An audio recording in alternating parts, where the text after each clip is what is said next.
Olá, meus irmãos, tudo bem? Sejam todos bem-vindos. Nós estamos começando a nossa transmissão da nossa aula da classe de jovens na IBD. É um prazer estar com cada um de vocês aqui, mesmo que à distância. E antes de mais nada, eu já peço a vocês, por gentileza, que, se possível, se inscrevam no nosso canal no YouTube e também que nos sigam no Facebook e no Instagram. Nós somos a Mocidade BBB e nós costumamos postar bastante conteúdo por lá. Então, se vocês puderem nos acompanhar, vai ser um prazer e eu creio que bastante edificante para vocês também. Bom, nós temos feito um estudo sobre a Trindade na IBD. Eu não sei exatamente há quantas semanas nós estamos estudando a Trindade, preciso fazer as contas, mas faz um bom tempinho já. Eu creio que, pelo menos há uns 6 meses, nós estamos estudando a doutrina da Trindade conforme as Escrituras. Nessa primeira parte do nosso curso, nós estamos estudando a Trindade na Bíblia. Numa segunda parte do curso, nós vamos começar a estudar a Trindade ao longo da história da Igreja. E nas últimas aulas, nós temos falado sobre a pessoa do Filho, né? A pessoa de Jesus Cristo. E antes de nós falarmos sobre o assunto de hoje, eu quero apenas fazer uma recapitulação de alguns conceitos importantes que nós já estudamos sobre o Filho, para que algumas pessoas que não têm acompanhado as nossas aulas no EBD não fiquem completamente perdidas. Tá? Nós temos alguns conceitos importantes que todos precisam saber. Vamos lá então. Deixa eu só fazer as pazes com a tecnologia aqui. Beleza.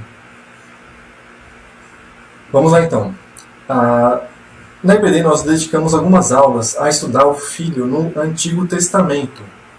Nós temos já algumas aulas no YouTube que tratam desse assunto.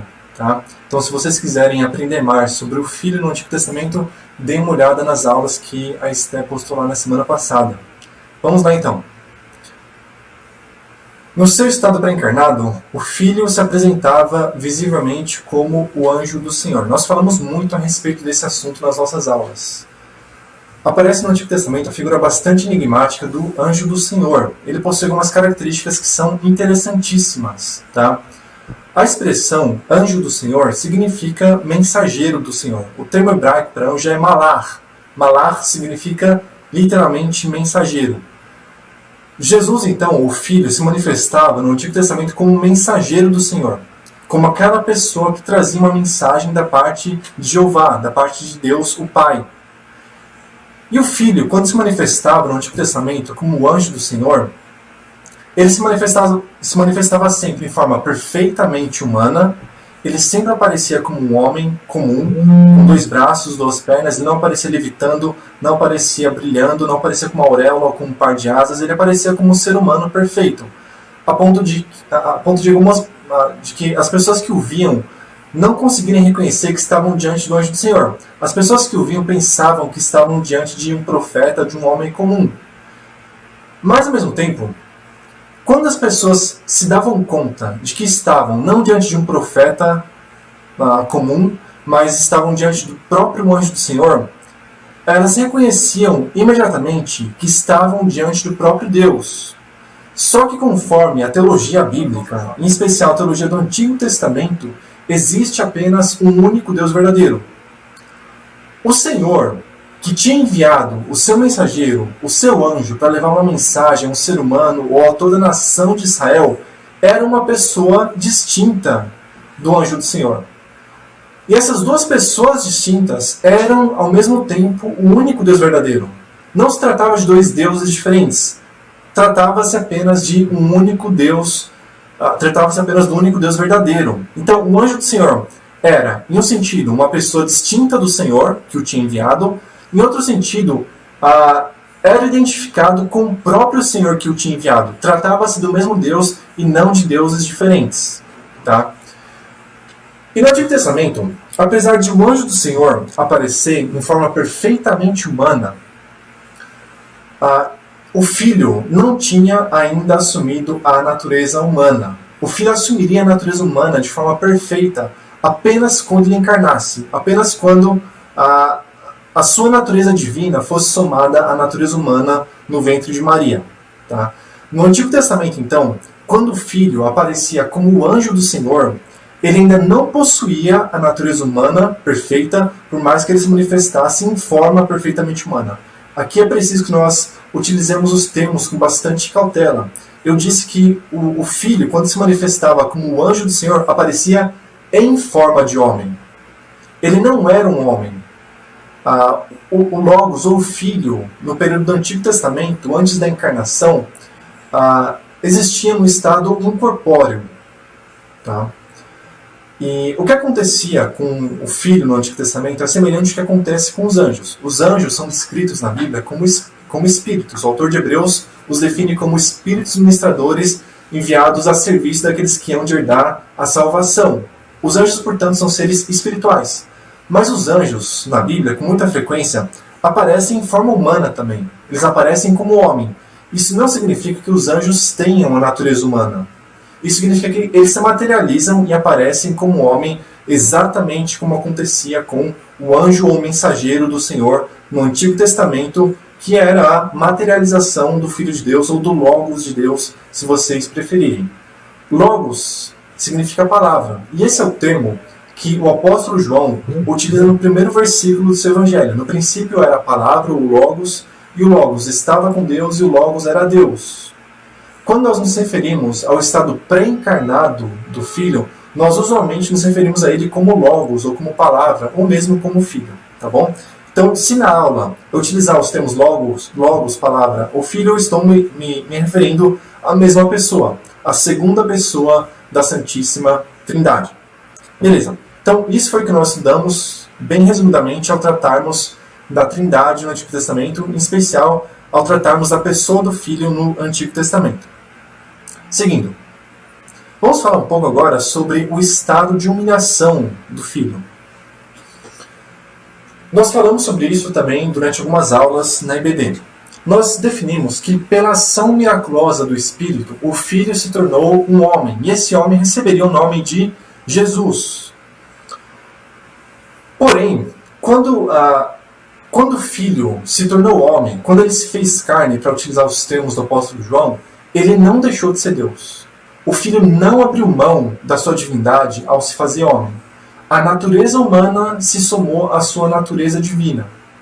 As duas naturezas passaram a se unir perfeitamente na única pessoa de Jesus de Nazaré, o Filho de Maria, o Filho de José. Aquele homem que nasceu e se desenvolveu era o Deus homem.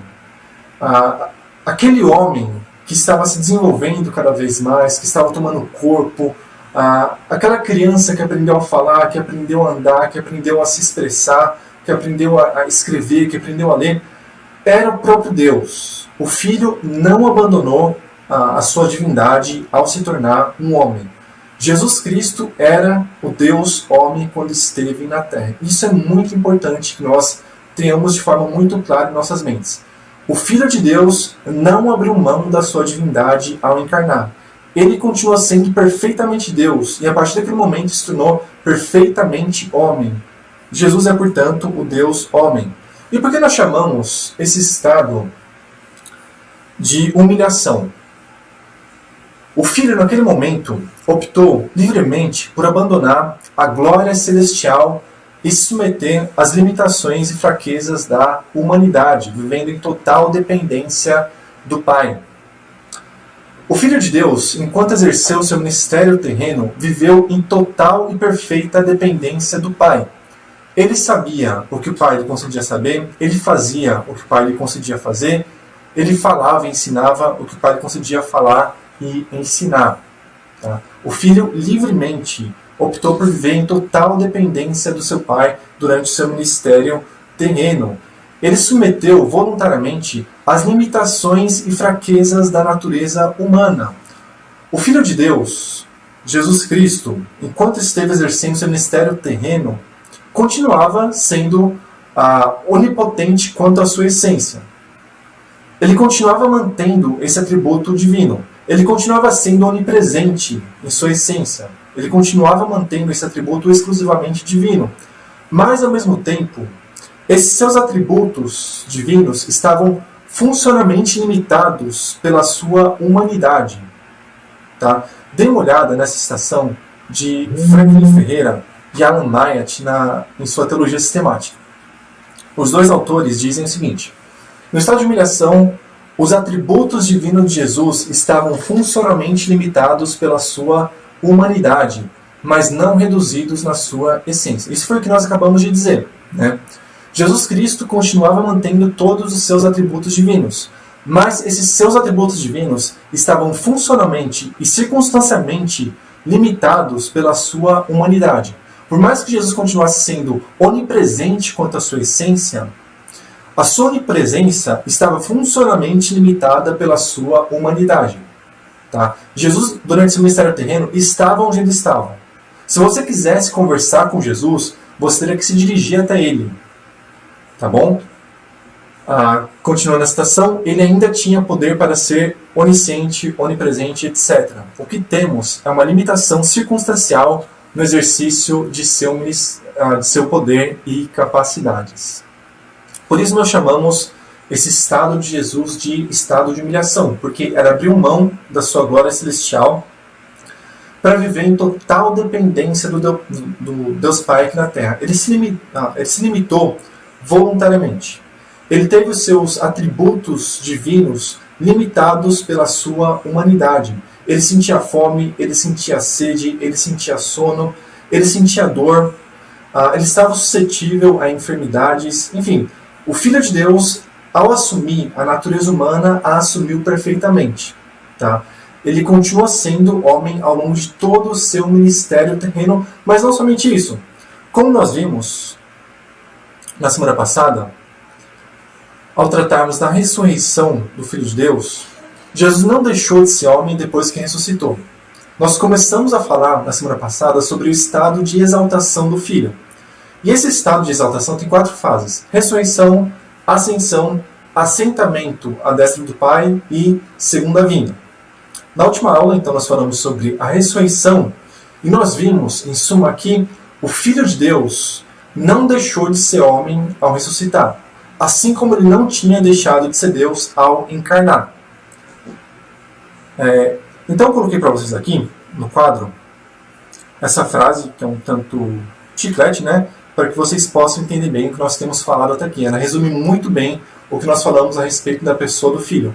Ao encarnar, o Filho não deixou de ser Deus. Ao ressuscitar, ele não deixou de ser homem. Jesus é, desde a sua encarnação, homem e Deus para sempre. Jesus nunca vai deixar de ser homem e nunca mais vai deixar de ser Deus a partir do momento da sua encarnação. Bom, nós vamos então finalmente entrar no assunto da nossa aula de hoje. Nós vamos falar sobre a ascensão. Mas antes disso, deixa eu só resumir o que nós tínhamos falado sobre a ressurreição. Nós vimos com base em 1 Coríntios 15, do versículo 42 ao versículo 44, que Jesus ressuscitou com um corpo, em primeiro lugar, incorruptível, em segundo lugar, glorioso, em terceiro lugar, vigoroso e, em quarto lugar, espiritual. O que nós queremos dizer por incorruptível, ou o que o apóstolo Paulo queria dizer ao definir o corpo ressurreto como um corpo incorruptível? Trata-se, evidentemente, de um corpo que não se corrompe, um corpo que não está mais sujeito à mortalidade, um corpo que não está mais sujeito a enfermidades, ao envelhecimento, ao enfraquecimento. Trata-se de um corpo incorruptível. Em segundo lugar, Paulo fala sobre um corpo glorioso.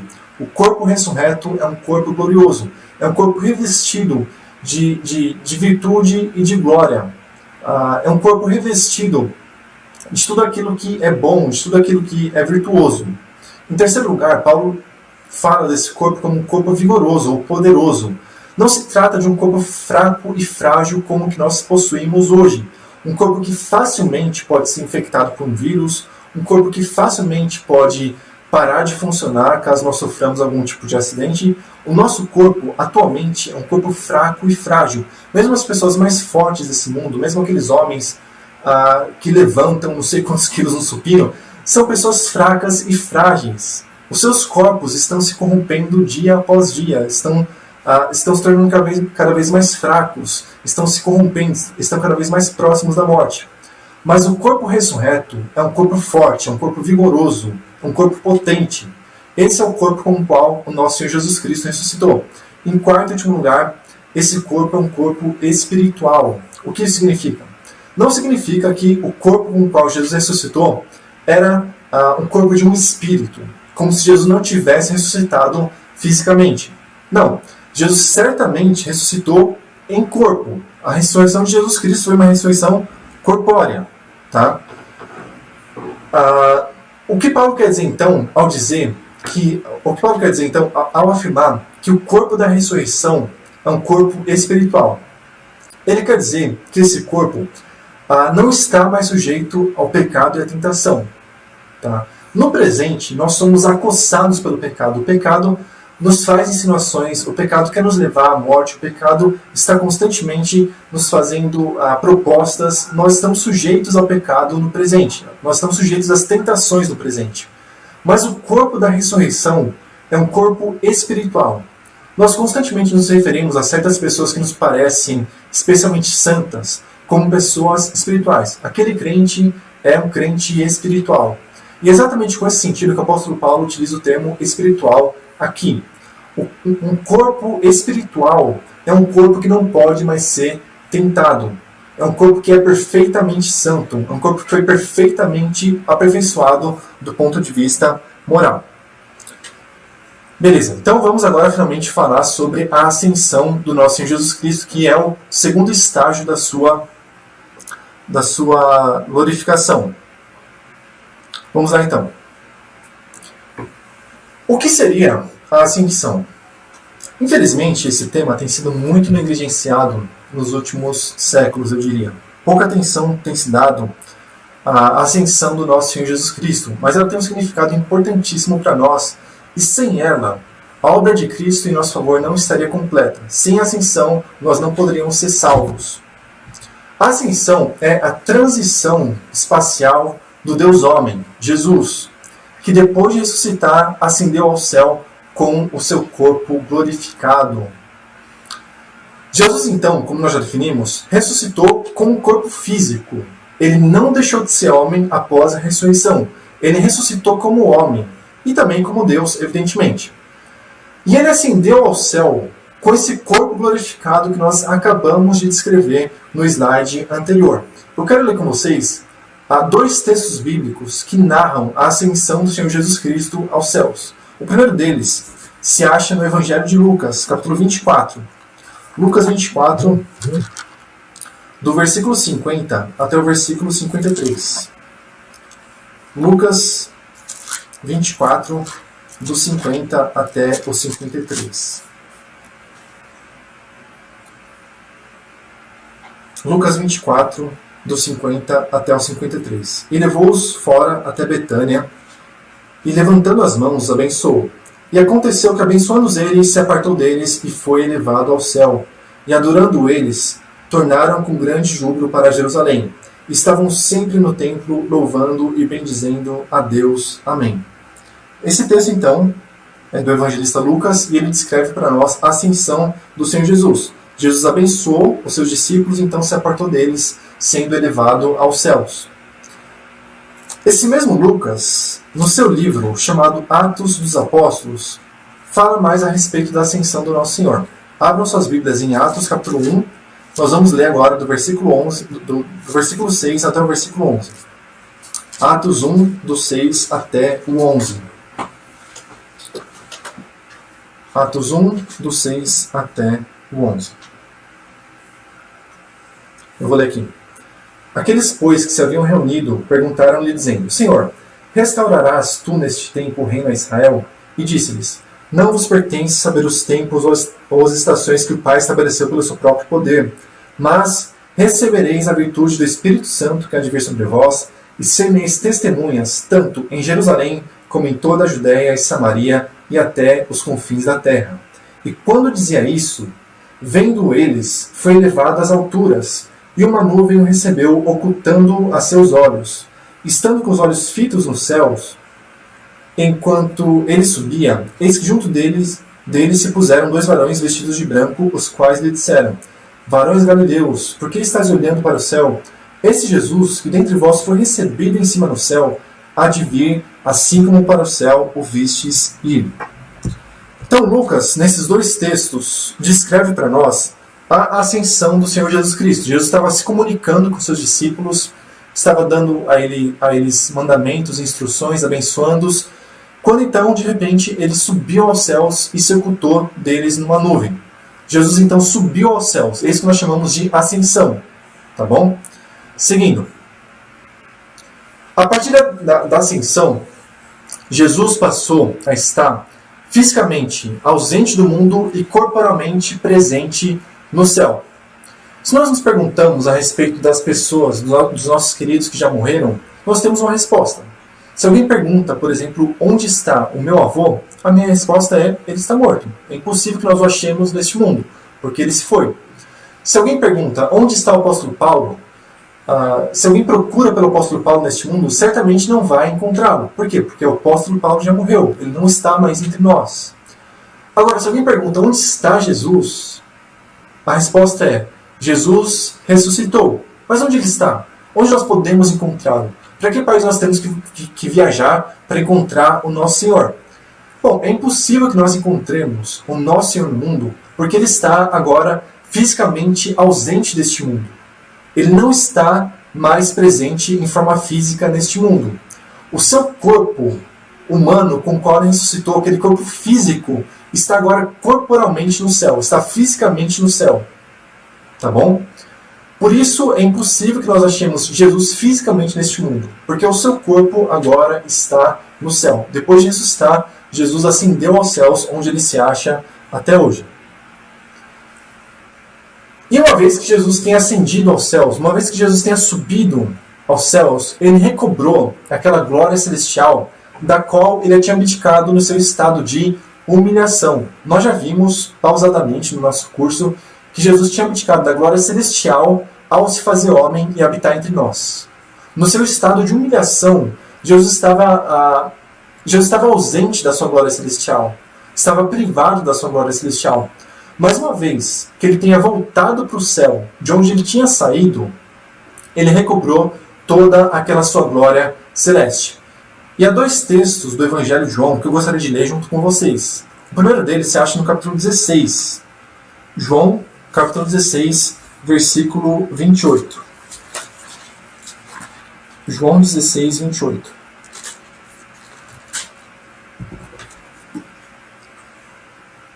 Saí do Pai e vim ao mundo. Outra vez deixo o mundo e vou para o Pai.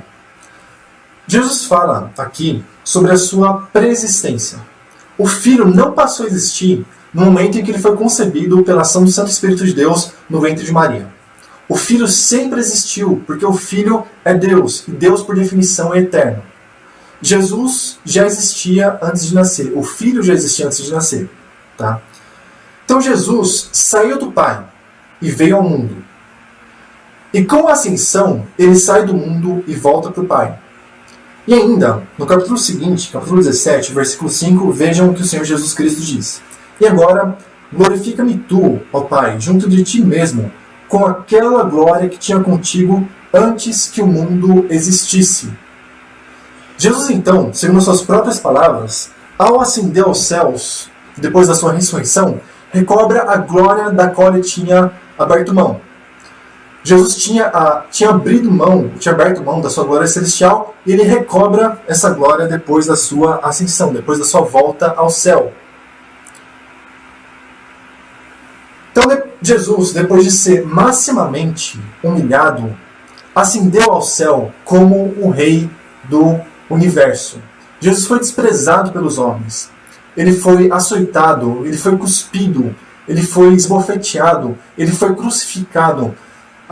No seu lado enfiaram uma lança aguda. Ele foi profundamente humilhado pelos homens. Os seus inimigos passavam por ele enquanto ele agonizava na cruz e tiravam sarro dele, faziam piadas com ele. Jesus foi maximamente humilhado, maximamente desprezado. Mas aquele mesmo homem que foi desprezado, que foi humilhado, ressuscitou gloriosamente ao terceiro dia. E ele ascendeu aos céus depois de 40 dias. E ele ascendeu aos céus não mais como um homem desprezado, não mais como um homem humilhado, mas ascendeu aos céus como o Rei de todo o universo, como o Senhor dos céus e da terra. Vejam como o profeta Daniel descreve a ascensão do nosso Senhor Jesus. Daniel 7, versículos 3 e 14.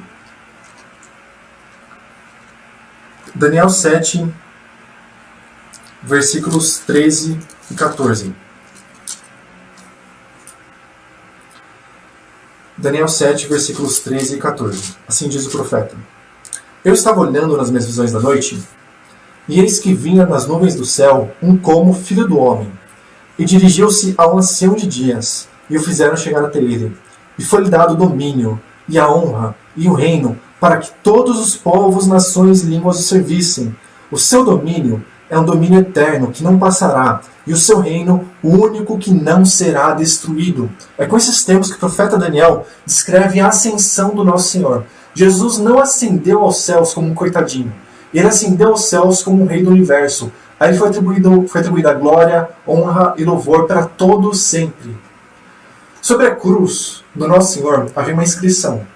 A inscrição latina dizia Jesus Christus Rex Iudeorum. Jesus Cristo, Rei dos Judeus. É daí que vem o INRI, né?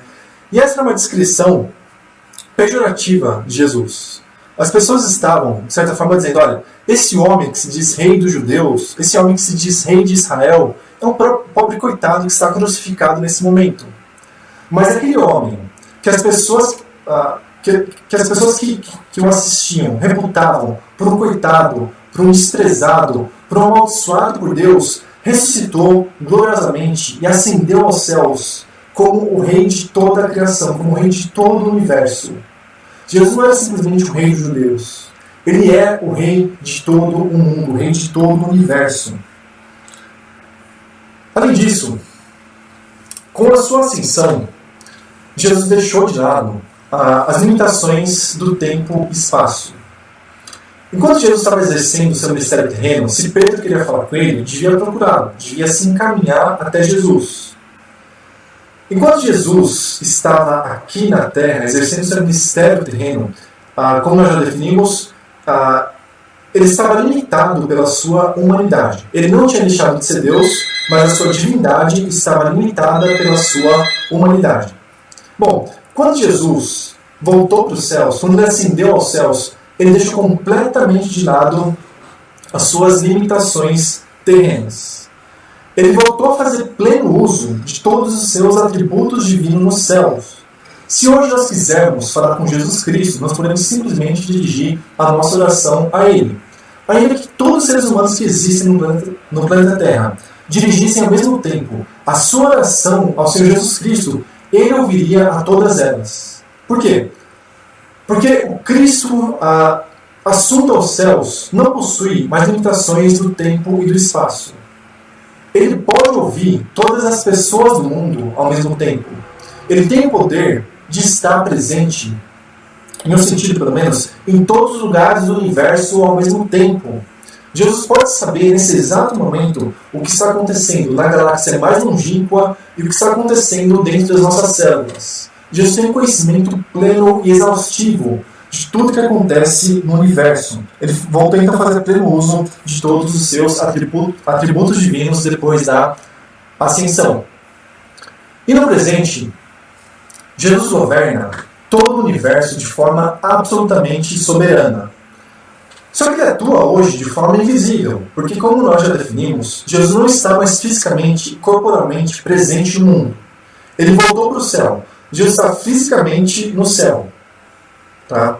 Se fosse possível, de alguma forma misteriosa, nós tirarmos uma foto do trono de Deus, nós teríamos Jesus assentado à sua direita. Nós teríamos Jesus com o seu corpo físico no céu nesse momento. Mas isso não é possível. Então nós temos que crer na palavra do próprio Senhor Jesus e das suas testemunhas, os apóstolos. Eles afirmaram para nós que Jesus foi para o céu. Bom, e nesse momento, por mais que Jesus esteja fisicamente ausente deste mundo, ele continua soberanamente tomando conta de tudo que acontece no universo. Providencialmente, ele está levando a história a cumprir tudo aquilo que ele mesmo determinou antes da fundação do mundo, antes que houvesse tempo, antes que houvesse espaço. Tá? E nesse ponto, o nosso curso sobre a Trindade encontra a nossa exposição de Esther. Aos sábados, no nosso curso de jovens, nós estamos expondo o livro de Esther. E nós temos visto que Deus não aparece neste livro. Só que ao mesmo tempo nós dissemos já que Deus é o principal personagem do livro de Esther, por mais que ele não apareça, por mais que seu nome não seja mencionado sequer uma única vez nesse livro. Acontece uma série de coincidências no livro de Esther que aponta inequivocamente para o fato de que Deus está controlando todas as nações de forma misteriosa, de forma invisível. O nosso Senhor Jesus Cristo, da mesma forma, no presente, controla toda a história da humanidade, toda a história do mundo, toda a história do universo de forma invisível. Nós não podemos ver Jesus no presente, porque Jesus está numa esfera que não nos é acessível. Mas dessa esfera que nos é inacessível, Jesus continua ativamente e constantemente controlando todo o curso da história. Jesus é o Rei soberano de todo o universo. Embora Jesus esteja fisicamente ausente do mundo, ele está sempre conosco, ele está sempre com seu povo. Essa foi a promessa de Jesus em Mateus 28, 20, promessa que ele nos fez antes de subir ao céu. Jesus disse: eis que estou convosco todos os dias até a consumação dos séculos. Jesus está conosco, mas ele não está conosco fisicamente.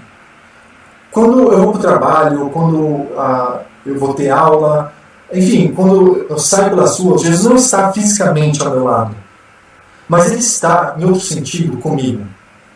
Jesus nos deu o seu Santo Espírito, e por meio do seu Santo Espírito, ele nos guia e nos conforta. Jesus está conosco o tempo inteiro, apesar de não estar mais fisicamente conosco.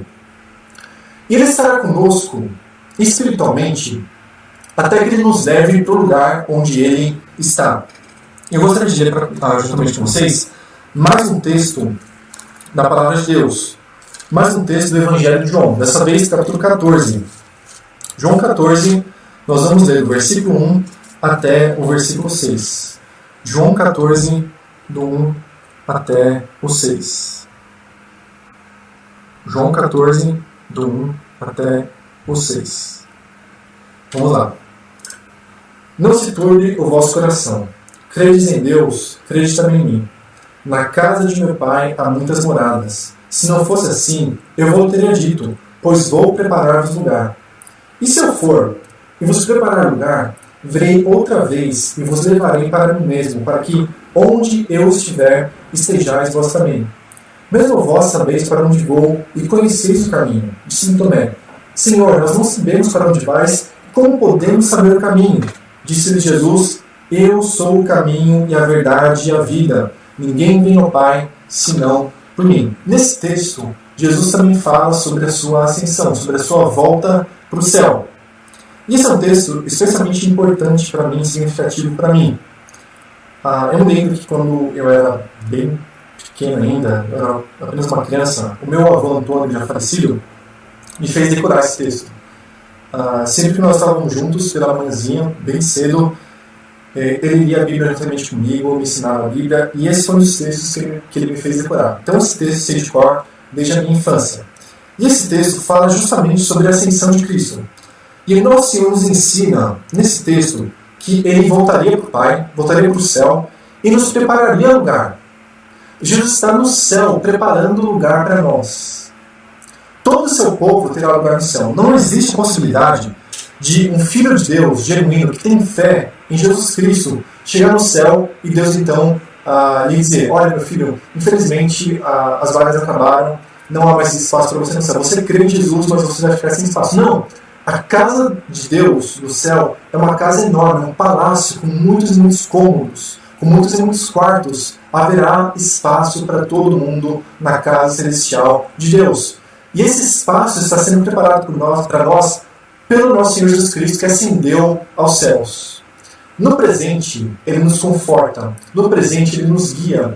Nós sofremos muito no presente. Acontece uma crise no mundo e nós imediatamente estamos preocupados, estamos sofrendo. Nós ficamos apreensivos quanto ao dia de amanhã. Será que nós teremos que comer? Será que nós teremos emprego? O que será que vai acontecer no dia de amanhã? Mas nesse momento, o nosso Senhor está tomando conta de nós. Está nos levando a olhar para o futuro, para a nossa pátria celestial, onde não vai mais haver dor, onde não vai mais haver tormento, onde não vai mais haver miséria. O nosso Senhor constantemente conduz o nosso olhar para a pátria celestial. Ele nos faz ver que este mundo não é o nosso lar. Ele nos faz ver constantemente, por meio da sua providência, que nós precisamos dirigir os nossos olhares para aquilo que é eterno, não para aquilo que é passageiro. O nosso Senhor está cuidando de nós. Ele está preparando casa para nós no céu, e nós deveríamos nos alegrar com o mistério do nosso Senhor Jesus Cristo, que está preparando casa eterna para nós.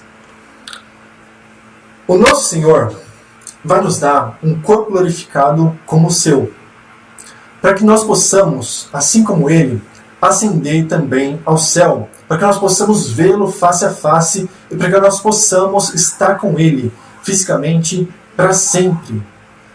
Jesus está providenciando tudo, absolutamente tudo, para que nós estejamos com Ele por toda a eternidade. Ele vai nos dar um corpo ressurreto como o dele, um corpo incorruptível, um corpo vigoroso, um corpo que não se corrompe, um corpo que não morre, um corpo espiritual. Jesus nos dará um corpo desse tipo para que nós possamos também ascender aos céus, para que nós possamos encontrá-lo onde Ele está hoje, para que nós possamos vê-lo finalmente face a face. Esse é o ministério que o nosso Senhor, no presente, está exercendo nos céus. E na próxima aula, se o Senhor permitir, nós ainda falaremos mais sobre o estado de exaltação do Filho de Deus. Nós falaremos ainda mais sobre o ministério que o nosso Senhor, no presente, está exercendo no céu. Tá bom? Caso vocês tenham alguma dúvida ou comentário, podem mandar nos comentários da live, seja no Facebook ou no YouTube, e eu vou tentar, na medida do possível, responder as suas perguntas. Então, por favor, fiquem à vontade para mandar comentários.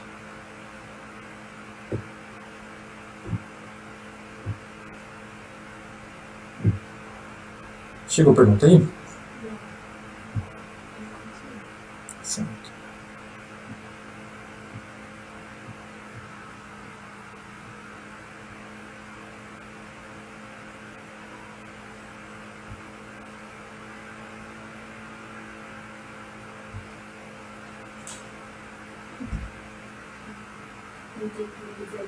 Tem.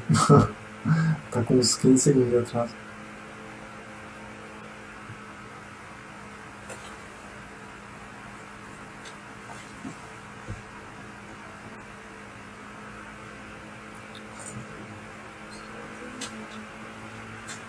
Sem perguntas?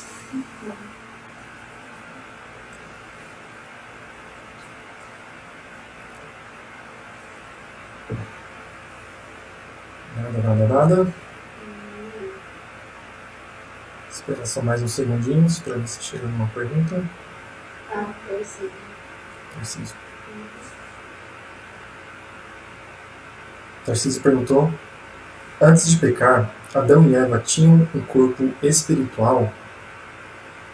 Tinham, no sentido definido pelo apóstolo Paulo. Tá? O que seria um corpo espiritual, segundo a definição de Paulo? Não se trata de um corpo que não possui existência física, que não possui existência material. Um corpo espiritual, conforme o termo utilizado pelo apóstolo Paulo em 1 Coríntios 15, é um corpo santificado. É um corpo santo. Tá? Adão e Eva, antes da queda, eram pessoas santas, eram pessoas imaculadas. Eram pessoas que não tinham sido manchadas pelo pecado. Portanto, eles eram pessoas espirituais nesse sentido. Tá bom? A Luzinete perguntou: André, a ascensão de Jesus Cristo foi também para que o Pai aceitasse o sacrifício? Sim, nós vamos falar mais sobre isso na próxima aula, se Deus permitir. Mas a ascensão de Jesus foi uma evidência de que o Pai havia aceitado o seu sacrifício. Portanto, o Pai o recebeu em sua habitação. Se o Pai não tivesse aceitado o sacrifício do seu Filho, Jesus não teria jamais acesso ao céu. E o fato de Jesus ter sido acolhido no céu, como nos ensina o apóstolo Paulo em 1 Timóteo 3,16, por exemplo, o fato de Jesus ter sido acolhido e recebido no céu é um indício de que Deus, o Pai, havia aceitado o seu sacrifício. Deus, o Pai, havia aceitado a sua obra em nosso favor. Mais alguma pergunta? Bom, eu creio que não. Se não há mais perguntas, nós vamos encerrar por aqui a nossa transmissão. Por favor, não se esqueçam de se inscrever no nosso canal no YouTube e de ativar as notificações para que vocês possam receber avisos quando nós postarmos novos conteúdos. Por favor, nos acompanhem no Facebook, no Instagram, Mocidade BBV. Vai ser um prazer ter vocês por lá. Tá bom? Deus